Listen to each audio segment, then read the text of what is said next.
السلام عليكم ورحمة الله وبركاته. ناس كتير أوي بتسأل، بالذات وبالأخص المبتدئين أو الناس اللي شغالة بس عايزة تطور من نفسها، عايز يركب شفاط ومش عارف يركب شفاط قدرته قد إيه أو شفاط كام في كام.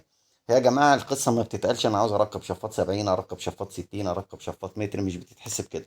أمال يا باشمهندس بتتحسب إزاي؟ بتتحسب كالآتي: بص يا سيدي، أنت بتيجي في المكان بتاعك وتجيب الشريط وتقيس. أول حاجة بتقيس الطول في العرض في الارتفاع، وتضرب الناتج بتاعك في 100. هيطلع عندك القدرة المطلوبة أو الشفاط، الرقم اللي هيطلع عندك بتجيب شفاط على قد القدرة دي. وليكن مثلا عندي عنبر 3 متر طول في 3 متر ارتفاع، في 3 متر عرض.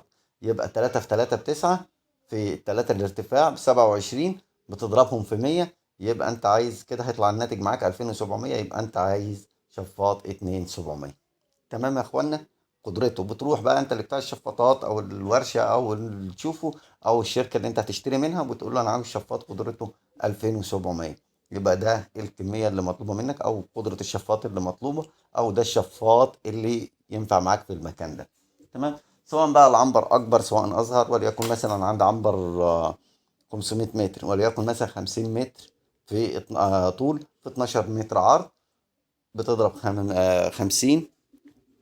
بتضرب ال50 متر طول في 12 متر عرض في الارتفاع مثلا وليكن برضو 3 متر، بيطلع معاك رقم بتضربه في 100.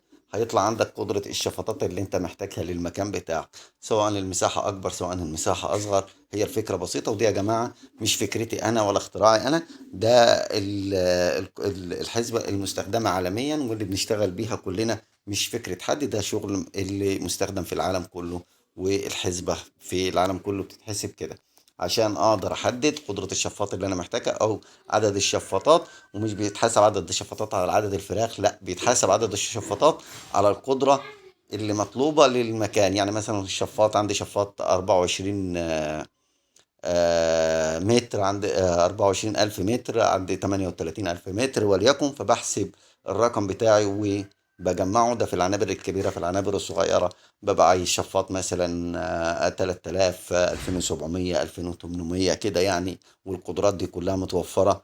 الشفاط مش بمساحة الشفاط هو متر ولا 60 ولا 70، لا، بالقدرة اللي الموتور بيقدر يشتغل عليها، ويقدر قدرة الموتور ان هو يسحب هوا كذا متر في الثانية.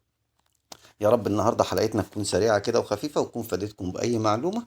وأنا تحت أمر الجميع في أي استفسار في أي حاجة. وإن شاء الله ما تنسوش كتاكيتك عندنا للعنابر والأعداد اللي هي بداية من 500 على مستوى الجمهورية. وكده أقدر أقول لكم السلام عليكم ورحمة الله وبركاته. السلام عليكم ورحمة الله وبركاته. ناس كتير أوي بتسأل، بالذات وبالأخص المبتدئين أو الناس اللي شغالة بس عايزة تطور من نفسها، عايز يركب شفاط.